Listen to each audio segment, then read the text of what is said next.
Hi guys, Jason Lanier here. I'm going to talk to you about a really crazy video going around the internet about a wedding photographer who shoves and elbows one of the guests out of the way to get her shot.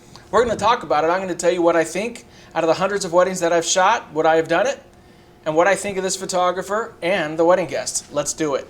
So to get into this, we have to really look at the video. So I'm going to splice in some of the video into this right here. We're going to watch this together. It's really hilarious. So the wedding photographer stands up. It's the first kiss. The stepmom comes over and she shoves her out of the way.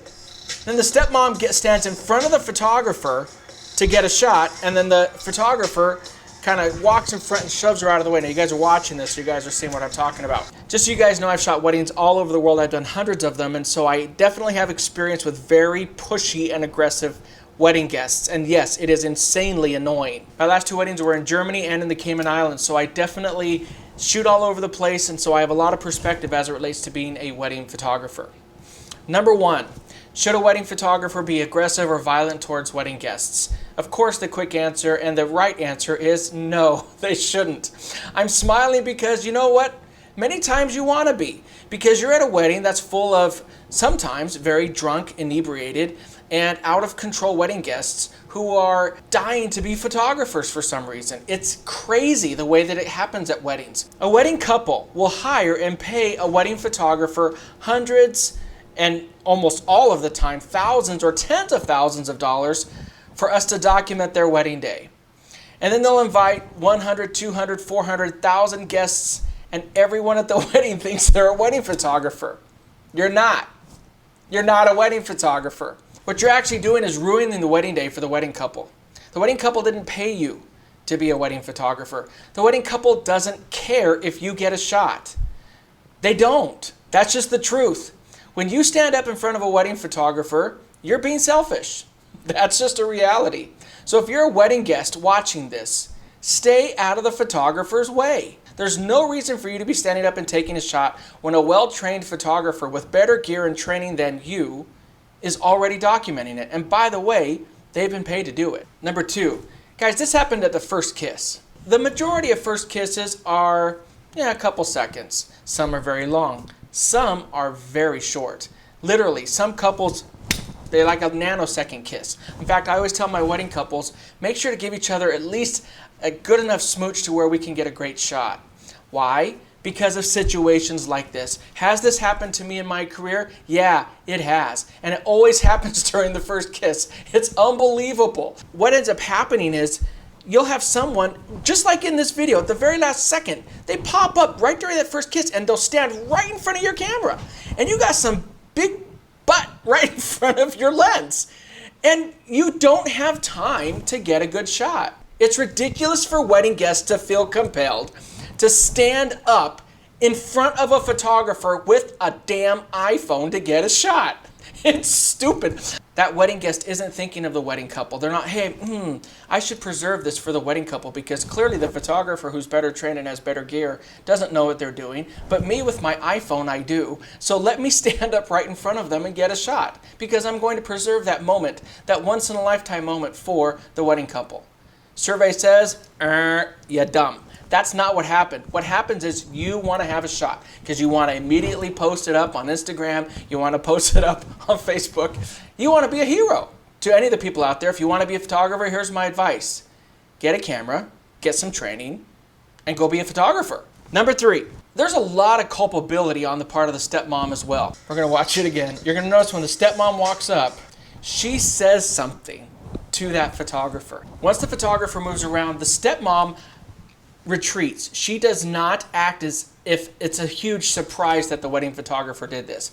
I can tell you, if I ever pulled this side swipe move at a wedding with a guest that we had no previous conversation, that guest would be stunned. There was clearly a dialogue occurring between the two, and I've had this happen to me many times at weddings. Have I ever resorted to doing what this wedding photographer did? No, I haven't, and the wedding photographer shouldn't have done it. But before you crash down on this wedding photographer, this stepmom has a ton of culpability. Bottom line to that stepmom, you should have been thinking more about the wedding couple than yourself. Number four, when a wedding guest acts this way, when they get in the way of shots, when they ruin your images as a wedding photographer, who's held responsible? It's the wedding photographer. The wedding couple will forget what happens on a wedding day, and/or they won't even know what happened. See, as a wedding photographer, it's a very interesting job because there aren't a lot of jobs where everyone can invade your workspace. Even worse, sometimes people will come with relatively nice gear, and they think because they have nice gear that they're entitled to get shots. They're not. It's one of the main reasons I've always recommended to my clients have unplugged weddings, meaning especially during the ceremony, you should be making an announcement and you should express this to your guests in the wedding invitation that you are having an unplugged wedding, and as such, wedding guests are required to leave their phones off during the ceremony. Here's what you have. When I started wedding photography 11 years ago, it was very beautiful when a bride would walk down the aisle because everyone would be looking at her. Everyone would be watching as she walked down the aisle. Guess what you have a lot of the times nowadays? You have everyone and their mother and father and uncle and cousin and their, redheaded stepchild sitting there with their phones, or even worse, a tablet. Guys, I have had, no joke, I have had wedding guests hold up laptops. Laptops. It's just beyond stupid. Wedding guests need to stop it. Do you really think they want a picture of you taking a picture?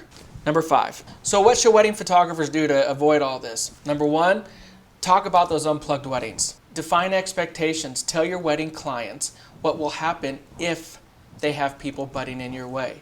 Instead of getting into a conversation with this stepmom and letting it escalate, what you do is you talk to the bride. And you say to the bride, hey, this person's in my way and they're really getting a lot of shots. I guarantee you 90% of the time, 99% of the time, that bride is going to make a beeline and let that person have it. If you tell the bride and the bride doesn't care and she says she's going to do nothing about it, then you as a photographer need to let it go. You should not be in a position where you have to fight with someone to jockey for position to get a shot. You shouldn't. If you tell the bride or the groom, whoever has the relationship, and that person says, you know what, let them do what they're going to do. I don't want to worry about it. What I do, guys, and I've only had to do it a couple of times, but I'll just off camera have one of my helpers or somebody roll video as I explain this to the bride. Because like I said, remember, the bride is going to forget about this, and I'll document that this conversation is occurring. So at that point, you have the documentation, so they can't say they forgot, and I have had to send that to one client before.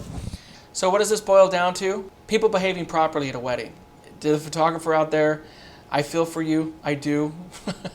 I hope you don't get too much grief for this. I actually hope you get a good piece of business. I hope you learn from this to not to make the same mistake of doing anything that could be misinterpreted as being aggressive.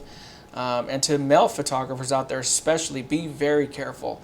In this day and age, you need to be very careful what you're doing to not have any of your actions misconstrued for you just simply trying to do your job. Truth be told, it's not easy being a wedding photographer. Many times you're one of the first people to show up and you're one of the last to leave.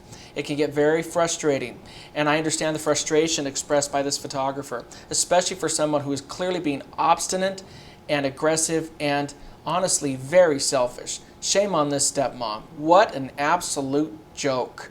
What a joke. Show some respect for the wedding couple so you don't ruin their images. Unbelievably rude of you to do that. Again, our job is to document and make something beautiful for the wedding couple. You as a wedding guest, your job is to stand there and enjoy it. And as a wedding couple, your job is to not worry about anything. So thank you for watching. Let me know what questions you guys have. You can check out my website at jasonlanier.com. Also make sure to click on the subscribe button and notifications on this video so you are updated every time we release a brand new video. So until next time, keep shooting, never give up on your dreams, find out what works for you, and remember, you only have one chance to get it right. I'll talk to you guys later.